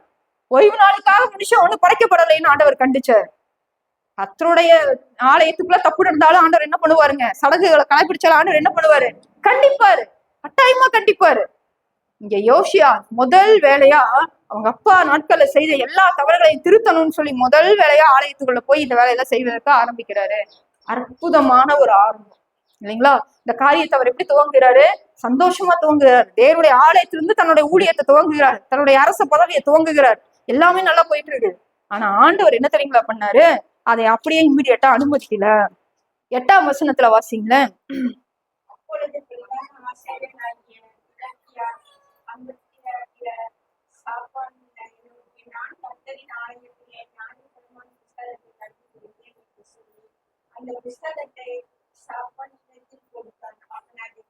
இந்த சாப்பான்கிற யாருன்னா சம்பிரதி செயலர். சரிங்களா? ராஜாவுக்கும் பிரதான ஆசாரியருக்கும் நடுவில் இருக்கிற ஒரு எழுத்தாளர் அல்லது செயலர் ஞாபகம் வச்சுக்கலாம். சரிங்களா? இவர்கிட்ட அவர் காரியத்தை சொல்றாரு, அவர்கிட்ட திருப்பி இவங்க சொல்லி அனுப்புறாங்க. ஒரு நியாயப்பிரமாண புஸ்தகத்தை, இத்தனை நாளா கண்டுபிடிக்காத ஒரு நியாயப்பிரமாண புஸ்தகத்தை பிரதான ஆசாரியனாகி இல்கியா அந்த கர்த்தருடைய ஆலயத்துக்குள்ள கண்டுபிடிக்கிறாரு. எப்ப கண்டுபிடிக்கிறாரு? ஆலயத்தை சுத்தம் செய்ய தொடங்கும் போது. பிரியமானவர்களை, நம்ம வாழ்க்கை எப்ப திருத்தலுக்குள்ள போகும் தெரியுங்களா? முதல்ல அதை நம்ம நினைக்கணும், மனசுக்குள்ள கொண்டு வரணும். நான் ஆண்டவருக்கு விரோதமா நான் இந்த மாதிரி போயிட்டு இருக்கேன், ஆண்டவருக்கு வாழ்க்கையில முக்கியத்துவம் கொடுக்காம நான் வெளியில போயிட்டு இருக்கேன், இதை எனக்கு அப்படி லைட்டா உணரும் போது நான் என்ன பண்ணிடணுங்க? இம்மிடியட்டா ஆண்டோடைய பாத்துக்கு வந்துடணும். அதுலதான் நம்முடைய புதிய வாழ்க்கை தொடங்குது. அங்கதான் நம்ம தேவனோடு கூட வாழ்கிற அந்த ஐக்கியம் மறுபடியும் அங்கதான் புதுப்பிக்கப்படுது. இப்ப ஆண்டவர் என்ன செய்யறாருன்னா, ஆலயத்தை இவங்க சுத்தம் பண்றாங்க. நல்ல ஒரு விஷயத்த இந்த யோசியா ராஜா ஆரம்பிக்கிறாரு. ஆண்டவருக்கு ரொம்ப சந்தோஷம் தான். அப்ப ஆண்டவர் என்ன பண்றாரு தெரியுங்களா? தன்னுடைய இருதயத்தை வெளிப்படுத்துகிறாரு. அது வரைக்கும் ஆண்டவர் வெளிப்படுத்தல. நல்லா புரிந்து கொள்ளுங்க. அது வரைக்கும் ஆண்டவர் பேசல. இப்பதான் அவங்க கையில என்னைக்குமே கிடைக்காத ஒரு நியாயப்பிரமாண புஸ்தகம் கிடைக்குது. அதை எடுத்துட்டு கொண்டு போய் ராஜாட்ட கொடுக்குறாங்க. ராஜா என்ன பண்றாரு தெரியுங்களா? 22ஆம் வசனத்தினுடைய 11ஆம் வசனத்துல 22ஆம் அதிகாரத்துல ராஜா நியாயப்பிரமாண புஸ்தகத்தின் வார்த்தைகளை கேட்ட போது தன் வஸ்திரங்களை கிழித்து கொண்டு அழுகிறான். உட்கார்ந்து அழுகிறான். ஏன் தெரியுங்களா? ஆண்டவர் நியாய தீர்ப்பை எழுதுறாரு இந்த ஜனங்கள் மேல. இத்தனை வருஷமா நீங்க என்ன பண்ணீங்க? என்னை விட்டு பின்வாங்கி போயிட்டீங்க, என்னை விட்டு விட்டீங்க, என்னுடைய பிரமாணங்களை விட்டு விட்டீங்க, எதையுமே கை கொள்ளாம விட்டு விட்டீங்க, நீங்க பின்வாங்கி போயிட்டீங்க. இந்த ஜனத்துக்கு விரோதமான அழிப்பேன்னு சொல்லி ஆண்டவர் வார்த்தைகளை அங்க நியாயப்பிரமாண புஸ்தகத்தின் மூலமா கொடுக்கும் போது இவர் அழுது புலம்பி திருப்பி என்ன பண்றாருங்க? அங்க உள்தாள் 14ஆம் வசனத்துல பாத்தீங்கன்னா ஆசாரியனாகிய இல்கியா, அகிமாக்கு, அப்போ, சாப்பான், அசாயா, அல்காசின் குமாரனாகிய திவ்யாவின் மகனான சல்லு, இவங்களை எல்லாம் போய் உள்தாள் அப்படிங்கிற ஒரு தீர்க்கதரிசியின் இடத்துல அனுப்புறான். நல்லா புரிந்து கொள்ளுங்க. எப்பொழுதுமே நம்மை வழி நடத்துவதற்கு ஆண்டவர் நமக்கென்று ஒருத்தரை வச்சிருப்பாங்க, கட்டாயமா வச்சிருப்பார். நல்லா புரிந்து கொள்ளுங்க. ஆண்டவர் நம்மளை திக்கற்றவர்களாக என்ன பண்ண மாட்டார், எப்பவுமே விடவே மாட்டார், எப்பவுமே திக்கற்றவர்களாக விட மாட்டார். ஒன்ஸ் நம்ம ஆண்டவரை நம்பி வந்துட்டோம்னு சொன்னா நம்முடைய வாழ்க்கையில நம்மை வழிநடத்துவதற்கு பரிசுத்த ஆவியானவர், வேதம், விசுவாசம் போதுமானதா இருந்தா கூட ஆண்டவர் சரியான நேரத்துக்கு வார்த்தைகளை அனுப்ப யாரோ ஒருவர் மூலமா பயன்படுத்தி கொண்டே இருப்பார். அதனால நம்ம வாழ்க்கையில பிரச்சனை வரும்போது நம்ம எங்கதான் போகணும்? ஆண்டவர்கிட்ட தான் ஃபர்ஸ்ட் போகணும். ஜெபத்துலதான் ஆண்டவர்கிட்ட தான் முதல்ல தெரியப்படுத்தணும். யாரை கொண்டு பேசணும், யாரை அனுப்பணும், யாரை எழுப்பணும், எல்லாத்தையும் கர்த்தர் பார்த்து கொள்ளுவார். அல்லேலூயா. இந்த உள்தாள் என்ற தீர்க்கதரிசியின் மூலமா ஆண்டவர் பேசுறாரு. அவங்களுக்கு ஆண்டவர் அந்த பொல்லாப்பை எல்லாம் 16ஆம் வசனத்துல நம்ம வாசிக்கும் போது இந்த ஜனங்கள் செய்த பொல்லாப்பெல்லாம் ரொம்ப பெருசா இருக்குது, நான் அழிக்க போறேன், இதை எல்லாம் ஆண்டவர் வரிசையா பேசிக்கிட்டு வராரு. அப்ப இந்த ஜனங்கள் அந்த இவர் என்ன பண்றாரு தெரியுங்களா? இந்த ராஜா அதிகாரத்துக்கு வந்துருங்க, எல்லாத்தையும் வாசிக்க நேரம் இல்ல. 23ஆம் அதிகாரத்துல இந்த ஸ்தலத்தை நான் அழிப்பேன்னு ஆண்டவர் சொல்லிட்டு இருக்கும்போது 23ஆம் அதிகாரத்துல 4ஆம் வசனத்துல இருந்து நம்ம வாசிக்கும் போது, பின்பு ராஜா பாகாலுக்கும் விக்கிரா தோப்புக்கும் வானத்தின் சகல சேனைக்கும் பண்ணப்பட்டிருந்த சகல பனிமுட்டுகளையும் கர்த்தருடைய ஆலயத்துக்கு புறம்பாக்க பிரதான ஆசாரியனாகிய இல்கியாவுக்கும் 2ஆம் வகுப்புல ஆசாரியர்களுக்கும் மற்றவர்களுக்கும் கட்டளை கொடுத்து அவைகளை எல்லாம் சுட்டரித்து அவைகளின் சாம்பலை பெத்தேலுக்கு கொண்டு போக பண்ணினான். என்ன பண்ணா தெரியுங்களா? முதல் வேலையா ஆலயத்துக்காக செய்ய வரும்பொழுது இம்மடியாட்ட ஆண்டவர் ஒரு வேலையை கொடுக்குறாரு. நீ என்ன பண்ண? சுத்திகரி, தேசத்தை சுத்திகரி. நீ ஆலயத்தை வெள்ளையாக்கிட்டு ஆலயத்துல இருக்கிற குப்பையெல்லாம் கூட்டி கழுவி எல்லாம் தொடச்சிட்டீங்கன்னா சந்தோஷமாயிருவேன் நீ நினைக்கிறியா? இல்ல. ஜனங்களுடைய இருதயத்துல இருக்கிற தேவனுக்கு பிரியமில்லாத காரியங்களை நீ என்ன பண்ணணும்? முதல்ல சுத்திகரிக்கணும். அதுக்குதான் நான் ராஜாவா வச்சிருக்கேன்னு ஆண்டவர் வெளிப்படுத்துறாரு. உடனடியாக இந்த ராஜா களத்துல இறங்குறாரு. தேவையில்லாத எல்லா விக்கிரக தோப்புகள் எல்லாவற்றையும் அவர் என்ன பண்றாரு? யோசியா ராஜா சுத்திகரிக்கிறாரு. அந்த வசனத்துல இருந்து நீங்க வாசிச்சீங்கன்னா அந்த அதிகாரம் முழுவதும் சுத்திகரிப்பு இருக்கும். எல்லாவற்றையும் வாசிக்க நேரம் இல்ல, ஒரு சிலது மாத்திரம் நான் சொல்ற பாருங்களேன். சாலமோனுடைய பேர் கூட ஒரு 10ஆம் வசனத்துல பாருங்களேன். 10ஆம் வசனத்துல ஒருவனும் மூளையைக்கென்று தன் குமாரனையாகிலும் தன் குமாரத்தையாகிலும் தீக்கடக்க பண்ணாதபடிக்கு இன்னும் புத்திரனையும் பள்ளத்தாக்கி இருக்கிற தோப்பேத் என்னும் ஸ்தலத்தையும் அவன் தீட்டாக்கி அவன் என்னென்னவெல்லாம் செஞ்சான்னு வரிசையா ஆர்டர்லாம் எழுதிப்பாங்க. இந்த 10ஆம் வசனத்துல சொல்லப்பட்டிருக்கிற காரியம் மிகவும் மோசமான காரியம். அங்க என்ன, யாருக்கு இது சொல்லப்பட்டிருக்கு தெரியுங்களா? யூதர்களுக்கு. தேவனை பின்பற்றுகிற ஜனங்கள் இப்ப என்ன பண்ணிட்டு இருக்காங்க? மோலே என்கிற தெய்வத்துக்கு தன்னுடைய குமாரனை என்ன பண்றாங்க? தீக்கு ஒப்பு கொடுக்கிறது. என்ன பண்ணாங்க? பலியாக ஒப்பு கொடுக்குறாங்க. ஒரு குழந்தைய நம்ம ரத்த பலியா அந்த குழந்தைய அந்த கடவுளுக்கு கொடுத்தா நம்ம குடும்ப விருத்தி ஆகும், நம்ம குடும்பத்தை நம்ம நினைச்ச ஆசீர்வாதங்கள் வருங்கிறதா அவங்களுடைய நம்பிக்கை. அதையெல்லாம் பண்ணிட்டு இருக்காங்க. இப்ப இந்த ராஜா என்ன பண்றாரு? அதையெல்லாம் இடித்து சுத்தமாக்கி போடுறாரு. 13ஆம் வசனத்தை பாருங்க. எருசலேமுக்கு எதிரே இருக்கிற நாசமலையின் வலதுபுறத்தில் இஸ்ரவேலின் ராஜாவாகிய சாலமோன் சீதோனியரின் அருவருப்பாகிய அஸ்தரோத்திற்கும் மோவாபியரின் அருவருப்பாகிய காமோசுக்கும் அம்மோன் புத்திரையின் அருவருப்பாகிய மில்கோமுக்கும் கட்டியிருந்த மேடைகளையும் ராஜா தீட்டாக்கி. எங்கிருந்து ஆரம்பிக்கிறாரு? சாலமோன் ராஜா காலத்துல இருந்து நடந்துட்டு இருக்குது இதெல்லாம். இந்த உலகத்திலேயே கர்த்தர் தான் பெரியவர், அவர் தான் சர்வ வல்லமை உள்ளவர்னு தெரிஞ்சு அவர்கிட்ட இருக்கிற ஞானத்துல ஒரு சின்ன பகுதியை வாங்கி ஞானியான ஒரு சாலமோன் கடைசி காலத்துல என்ன பண்ணா? விக்கிரகங்களுக்கு தோப்புகளை உண்டாக்குனா, பலிபீடங்களை கட்டுனா. சாலமோன் மாதிரி ஒரு ஞானி இல்லை நம்ம சொல்றப்பெல்லாம் இதையும் சேர்த்து நம்ம ஞாபகம் வச்சுக்கணும். அப்பேறிப்பட்டவனும் தேவனுடைய விசுவாசத்தை கடைபிடிக்கல, கர்த்தர்கிட்ட உறுதியான உடன்படிக்கையில இல்லை, நாம விழுந்து போவான் என்பதற்கு சாலமோன் ஒரு உதாரணம். அங்க எழுதி இருக்கிறது பாருங்களேன். என்னென்ன அங்க அருவருப்புன்னு சும்மா பைபிள் சொல்லல. அந்த சிலையே அருவருப்பு, அதோடைய நோக்கமே அருவருப்பு. அது என்ன நோக்கத்துக்காக கும்புறாங்களோ அதுவே அருவருப்பு. அதனாலதான் பைபிள் என்ன சொல்லுது? அதை அருவருப்புன்னு சொல்லுது. அது இந்த சபையில எக்ஸ்பிளைன் பண்ண முடியாது அந்த அருவருப்பை. அப்படி ஒரு அருவருப்பு அது. என்ன அருவருப்பு? அஸ்தரோத்துக்கு மோவாபியரின் அருவருப்பாகிய காமோசுக்கும் அம்மோன் புத்திரின் அருவருப்பாகிய பில்கோமுக்கும் மேடைகளை கட்டி இருந்தார் ராஜா. ஏன் ஏன் ராஜா அந்த மேடைகளை கட்டினா? 1000 பொண்டாட்டி இருந்தா என்னங்க பண்றது? ஒரு பொண்டாட்டி இருந்தாலே அவன் சொல்றதா கேட்கிறான், பொண்டாட்டி சொல்றதா கேட்கிறாங்கிற பேரை உருவாக்கி கொடுத்துட்றாங்க. இத்தனை பெண்கள் இருந்தா எல்லாரும் சேர்ந்து சாலமோன் என்ன பண்ணி இருந்தாங்க? அவனுடைய இருதயத்தை வலிவி போக பண்ணி இருந்தார்கள் அப்படின்னு நம்ம வசிக்கிறோம். அந்நிய பெண்களோட அந்த நிறைய பேர் அவன் சேர்த்துக்கிட்டதுனால அந்த பெண்கள் என்ன பண்ணிட்டாங்க? அவனோட இருதயத்தை வலிவி போக பண்ணிட்டாங்க. ஒருத்தர் ரெண்டுனா இவனே கண்ட்ரோல் பண்ணி இருந்திருப்பான். சரிங்களா? எப்ப நாம ஒரு விஷயத்துல நமக்கு மனசுக்கு பிடிச்ச மாதிரி நம்ம செய்யணும்னு நம்ம போறோமோ அதுலதான் நமக்கு என்ன இருக்குங்க? அழிவு இருக்கும். இந்த ஒரு விஷயம்தான். நான் எல்லாத்துலயும் கர்த்தருடைய கர்த்தருக்கு ஆலயத்தையும் நான் கட்டிக்கிட்டேன், நான் பெரிய ஆளுன்னு சாலமோன் நினைச்சிருக்க முடியும். ஆனா தன் இருதய விருப்பத்தின்படி அவன் அநேக மனைவிகளை சேர்த்து கொள்ளும் பொழுது, ராஜா சேர்த்திக்க கூடாதுன்னே வசனம் இருக்குது, அவன் சேர்த்தி கொள்ளும் பொழுது அங்க அவன் அழிவை பார்க்கிறான். சின்ன விஷயம்தான். நான் என் பிள்ளைகளுக்கு அடிக்கடி எங்க காலேஜ்ல சொல்ற ஒரு உதாரணம் தான். ஒரு பாட்டில் இருக்கு, நீ நல்ல எனர்ஜிக்கான ஒரு பர்சன் தான், சரியா? அவங்க நல்ல எஃபிஷியன்சி இருக்கு, உள்ள நீ நிறைய தண்ணியா உள்ள கெப்பாசிட்டி இருக்கு, எல்லாத்தையும் ஊத்தி வச்சுட்டோம், எல்லாமே கரெக்டு தான். அதோட நோக்கமும் அதுதான். வாட்டர் பாட்டிலோட நோக்கமே அதுக்குள்ள தண்ணி வச்சிருந்தோம்னா அதை சேமித்து பாதுகாத்து வைக்கணும், அது அதோட நோக்கம்.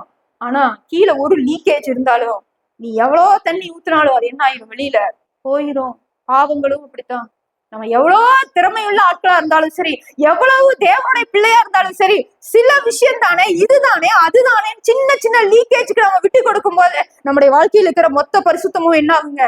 காணாம போகும். எல்லாமே ஆண்டவருக்கு விரோதமா மாறி போகும். சாலமோன் அதை பண்ணி இருந்தான். அதை எல்லாவற்றையும் இந்த யோசியா ராஜா என்ன பண்றாரு? சுத்திகரிக்கிறாரு.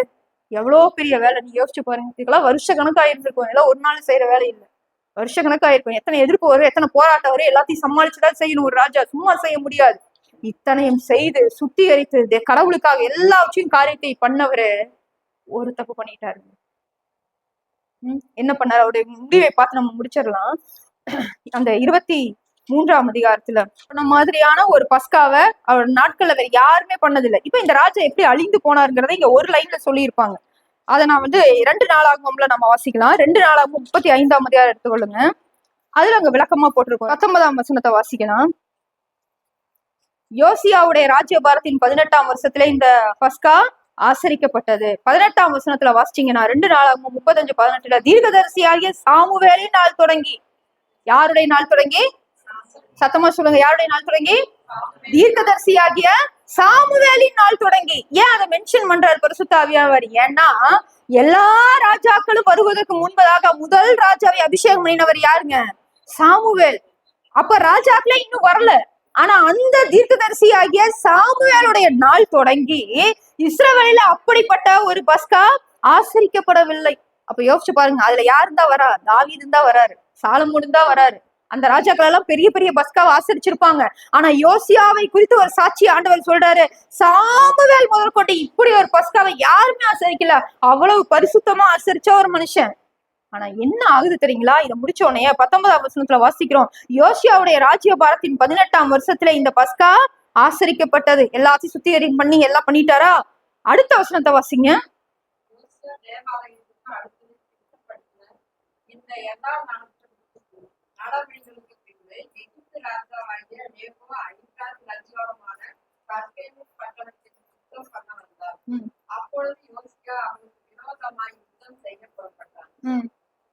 படிங்க.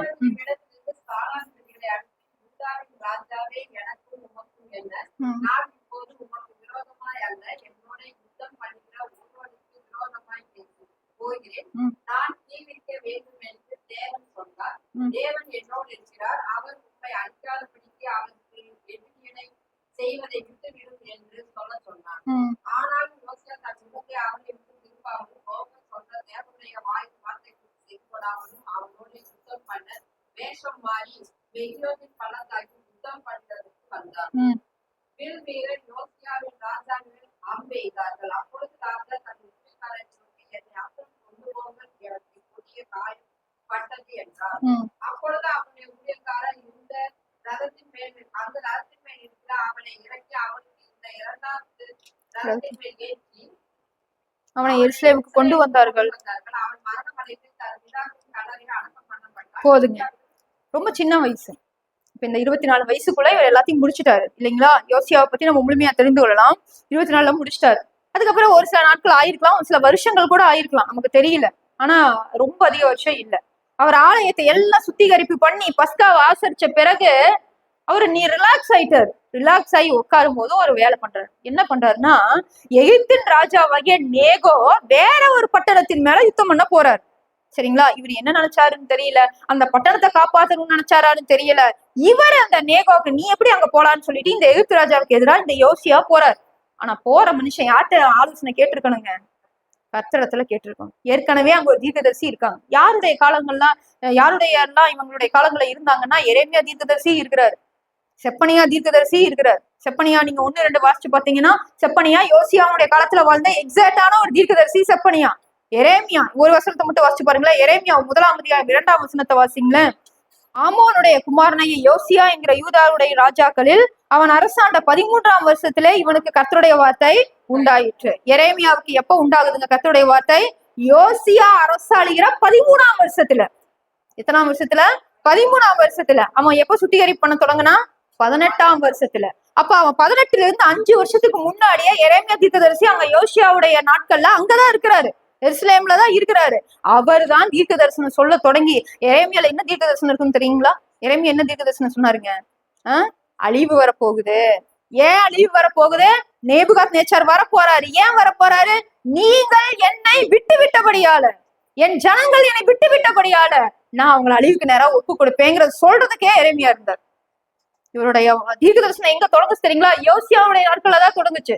3ஆம் அதிகாரம், எரேமியா 3ஆம் அதிகாரம் 6ஆம் வசனத்துல இருந்து வாசிச்சீங்கன்னா, யோசியா ராஜாவின் நாட்களிலே கர்த்தர் என்னை நோக்கி, சீர்கட்ட இஸ்ரவேல் என்பவள் செய்ததை கண்டாயா? அவள் உயரமான சகல மலையின் கீழும் பச்சையான சகல மரத்தின் கீழும் போய் அங்கே வேஸ்தனம் பண்ணினாள். அவள் இப்படியெல்லாம் செய்த பின்பு என்னிடத்தில் திரும்பி வா என்று நான் சொன்னேன், அவளோ திரும்பவில்லை. இதை அவளுடைய சகோதரியாகிய யூதா என்கிற துரோகி கண்டாள். சீர்கட்ட இஸ்ரவேல் என்பவள் பண்ணின விபச்சாரம் பண்ணின முகாந்திரங்கள் எல்லாவற்றின் நிமித்தமும் நான் அவளை அனுப்பிவிட்ட பின்பு அவளை தள்ளுதல் சீட்டை கொடுத்த போதும் இவ போய் துணிந்து பண்ணினா. இப்படி தொடர்ந்து ஆண்டவர் பேசிட்டே இருப்பாரு. ஆண்டவர் என்ன எச்சரிக்கிறாருங்க எரேமியாவின் மூலமா? விக்கிரக ஆராதனையும், அங்க விபச்சாரம் ஆண்டவர் சொன்னது விக்கிரக ஆராதனை தான். சரிங்களா? அந்த பாவங்களையும் அதை தொடர்ந்து ஏற்பட்ட எல்லா பாவங்களையும் ஆண்டவர் எச்சரிச்சுட்டே இருக்கிறாரு. 5 வருஷமா பேசிட்டு இருக்கிறாரு. எத்தனை வருஷமா? 5 வருஷமா. எரேமியாவின் மூலமா ஆண்டவர் 5 வருஷமா பேசுறாரு. அப்பதான் யோசியா ராஜாவுக்கு அதெல்லாம் புரியுது. ஐயோ, இத்தனை விக்கிரங்கள் நிறைந்த தேசமா இது இருக்கு, நான் கர்த்தருடைய ஆலயத்தை சுத்தம் பண்ணி வெள்ளை அடிச்சு என்ன பிரயோஜனம்? நான் முதல்ல அதையெல்லாம் சுத்திகரிப்பு பண்ணணும்னு சொல்லி யோசியாவின் மூலமா ஆண்டவர் எல்லா காரியத்தையும் செய்கிறாரு. அவரை உற்சாகப்படுத்துவதற்காக எரேமியா இருக்கிறாரு, செப்பனியா இருக்கிறாரு, உள்தாள் தீர்க்கதரிசி இருக்கிறாங்க. இத்தனை பேர் இருந்தும் யோசியா என்ன பண்ணலைங்க? யார்கிட்டையும் போய் யோசனை கேட்காம அந்த எகிப்தின் ராஜாவாகிய நேகோக்கு எதிராக போறாரு. அங்க வந்து எதேச்சியாக ஒரு 4ஆம் ராஜாக்களை பார்த்தா தெரியும், எதேச்சியா ஒரு வில்வீரன் வில் விடுறான். அது நேரா ராஜாவுடைய புயத்துல வந்து படுது. அவனுடைய ரதத்துல இருந்து அவன் 2ஆம் ரதத்துக்கு மாத்துறாங்க. ஆனாலும் அவன் காயத்தை இம்மிடியட்டா கட்டி அவனுக்கு சரி பண்ண முடியல. அவன் அங்க மரணம் அடைகிறான் இளம் வயதுல. இப்ப நமக்கு ஒரு கேள்வி வரணும், ஆண்டவரே ஒரு காரியத்தை உமக்காக இவ்வளவு பண்ணினாரு இல்லையா? இவ்வளவு பண்ணினாரு, நம்முடைய ஆலயத்தை சுத்தம் பண்ணாரு, ஜனங்களை எல்லாம் பண்ணாரு, ஏன் ஆண்டவரை நீங்க காப்பாத்திருக்க கூடாது? நல்லா புரிந்து கொள்ளுங்க. தேவனுடைய சர்வ ஞானத்தை நம்மளால புரிந்து கொள்ள முடியாது. நல்லா புரிஞ்சுக்கோங்க. என்ன பண்ண முடியாது? நம்மளால புரிந்து கொள்ள முடியாது. நமக்கு இவருடைய முடிவு அற்பமா இருப்பதை போல தோன்றலாம். ஒரு வகையில அவர் இந்த உலக வாழ்க்கையில இந்த முடிவு அவர் எடுத்திருக்க வேண்டாம் தான். ஒருவேளை அதை தவிர்த்திருந்தா அது வேற மாதிரி முடிச்சிருக்கும். ஆனா இன்னொரு காரணமும் ஆண்டவருக்கு இருந்தது. ஏன்னா இவருடைய குமாரனாகிய யோவாகாசனுடைய நாட்கள்ல நேபுகாத்நேச்சார் வராரு, அங்க முற்றுகை போடப்படுது. அடுத்து யோயாக்கீம் ராஜாவா வராரு, அவருடைய நாட்கள்ல முற்றிலுமா சிறைப்பட்டு அங்க போயிட்டாங்க. அதையெல்லாம் நீ பார்க்க வேண்டாம் என்பதை ஏற்கனவே ஆண்டவர் யோசியாவுக்கு தீர்க்க தரிசனமா சொல்லி இருந்தார். அதுதான் அங்க நடந்தது. சரிங்களா? நல்லா புரிந்து கொள்ளுங்க. தேவனுக்காக நம்ம வைராக்கியமா இருந்து நம்ம எல்லாவற்றையும் செய்யணும். ஒன்றுல கூட நம்ம என்ன பண்ணக்கூடாது? பெசக கூடாது. இதுவும் முக்கியம். எல்லாவற்றிலும் நீதிமானா இருக்கணும். எரேமியாவின் மூலமா இதனாலதான் ஆண்டவர் சொன்னாரு, ஒரு நீதிமான் தன்னுடைய நீதியை விட்டு திரும்பின ஆண்டவர் என்ன பண்ணுவார்? அவனை அழித்து போடுவார். ஒரு துன்மார்க்கன் தன் துன்மார்க்கத்தை விட்டு திரும்பினா அவன் எவ்வளவு துன்மார்க்கம் பண்ணியிருந்தாலும் ஆண்டவர் இரக்கம் செய்வார். அதே நேரத்துல ஒரு நீதிமான் தன் நீதியை விட்டு திரும்பினா அவன் இதுக்கு முன்னாடி செஞ்ச நீதியெல்லாம் என்ன பண்ணுவேன்னு சொல்லி ஆண்டவர் மிரட்டி இருக்காருங்க. மறந்துடுவேன்னு ஆண்டவர் சொல்லி இருக்காரு. இதெல்லாம் நமக்கு எச்சரிப்பாக கொடுக்கப்பட்டிருக்கிறது. ஒரு காரியத்தை நம்ம எப்படி துவங்குறோம், அது ஓகேதான். நீங்க சந்தோஷமாவே எல்லா காரியத்தையும் துவங்குங்க, அதுல எந்த தவறும் இல்லை. ஆனா அதை எப்படி கொண்டு போறோம், எப்படி முடிக்க போறோம்? நம்முடைய வாழ்க்கை முடிவை நாம எப்பொழுதுமே நம்ம நினைக்கும் பொழுது மட்டும்தான் நம்ம சரி செய்வோம். உங்களுக்கு தெரியுமா? ஒரு மனுஷன் நாளைக்கு செத்து போறாங்கிறதா டாக்டர் இன்னைக்கே அறிவிச்சிட்டாங்க. அவன் என்னங்க பண்ணுவான்? ஐயோ நாளைக்கு செத்து போறோமா, இன்னைக்கு என் வாழ்க்கை நாளையோட எல்லாமே முடிச்சு போகுதா, நான் பாரு அங்க புக் பண்ணி வச்சிருக்கேன் அந்த 5 ஏக்கரை போய் எப்படியாவது கையெழுத்து போட்டு வந்துருவேன், நான் போவான்? அவனுக்கு அது முக்கியமா? அது மேல அவன் மேல விருப்பம் வருமா? வராது. எதன் மேல அவனுக்கு விருப்பம் வரும்? எதன் மேலயுமே விருப்பம் வராது. அவன் சாவு முன்னும் குறிக்கப்பட்டாயிற்று என்று சொன்னா அவன் தன்னைத்தான் முதல்ல வெறுத்துருவான். என்னடா வாழ்க்கை இது? எத்தனையோ பேர் இப்படி வாழ்ந்துருக்காங்க சரித்திரத்துல. என்னடா வாழ்க்கை இது? ஒண்ணுமே இல்லை. எல்லாத்தையும் நான் சம்பாரிச்சேன். மாவீரர் அலெக்சாண்டர் எல்லாத்தையும் உலகம் முழுவதையும் பிடிச்சாரு. ஆனா இள வயதுல மரணம் வரும்போது உலகத்தையே அரசால நினைச்ச இந்த அலெக்சாண்டருடைய கையில ஒண்ணுமே இல்லைன்னு எழுதி வைங்கன்னு அவர் கையை என்ன பண்ணாருங்க, தன்னுடைய அந்த மரண பெட்டிக்கு வெளியில என்ன பண்ணாரு, வெறுங்கையா என்னை கொண்டு போங்கன்னு சொல்லி காமிக்க சொன்னாரு. சிம்பாலிக்கா என்னத்தை நம்ம கொண்டு போக போறோம்? உலகம் முழுவதையும் ஒரு மனுஷன் ஆதாயப்படுத்தினாலும் தன் ஆத்மாவை நஷ்டப்படுத்தினாலும் லாபம் என்ன? அப்போஸ்தலர்கள் எழுதுறாங்க, நாங்க சாவை சுமந்து திரிகிறோம்னு எழுதுறாங்க. எப்பொழுதுமே எங்களுக்கு மரணம் எங்க கண்ணு முன்னாடி இருக்குதுன்னு எழுதுறாங்க. ஏன்? ஒருவேளை ஒரு மரணத்தை குறித்த ஒரு சிந்தனை இருந்துன்னா ஒரு மனிதன் திருந்துவதற்கான வாழ்நாள், அவன் வாழ்நாள்ல திருந்தி நடப்பதற்கான வாய்ப்புகள் அதிகம். வாய்ப்புகள் ரொம்ப அதிகம். கடைசியாக ஒரே ஒரு வசனத்தை வாசிச்சு இதை நம்ம முடிச்சிருவோம்.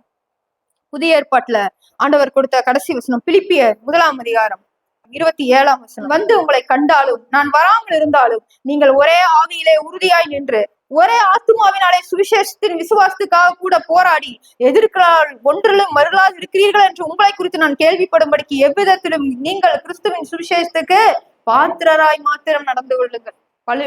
பிலிப்பிய நிருப பகுதி பவுல் தன்னுடைய இறுதி காலங்கள் எழுதினது அவர் அழகா சொல்றாரு, நீங்க ஒன்றிலும் மறுலாதீங்க, கடைசி வரைக்கும் போராடுங்க. எதுக்காக போராடணும்? எதிரி கொள்ள வரான்னு போராடுறதா இல்ல, உங்க விசுவாசத்தை நீங்கள் காத்து கொள்ளும்படி கடைசி வரைக்கும் போராடுங்க. எந்த சூழ்நிலை வந்தாலும் போராடுங்க. எந்த சூழ்நிலை உங்க விசுவாசத்தை அழித்து போடணும் வந்தாலும் கூட நீங்க நில்லுங்க, உறுதியா நில்லுங்க. என் கர்த்தர் மாறாதவர், அவருடைய பிரமாணங்கள் மாறாதது. எனக்கு நடக்கிற இந்த நாட்கள் நடக்கிற உபத்திரவங்கள் இதுக்கு முன்னாடி வாழ்ந்த தீர்க்கதரிசிகள் யாருக்குமே நடக்கலையா? வேதத்துல சொல்லப்பட்ட யாருக்குமே நடக்கலையா? எல்லாருக்கும் நடந்திருக்கு. அவங்க கூட கர்த்தர் இருந்திருக்காரு, அவங்களை ஜெயிக்க வச்சிருக்காரு, என்னையும் ஜெயிக்க வைப்பாரு.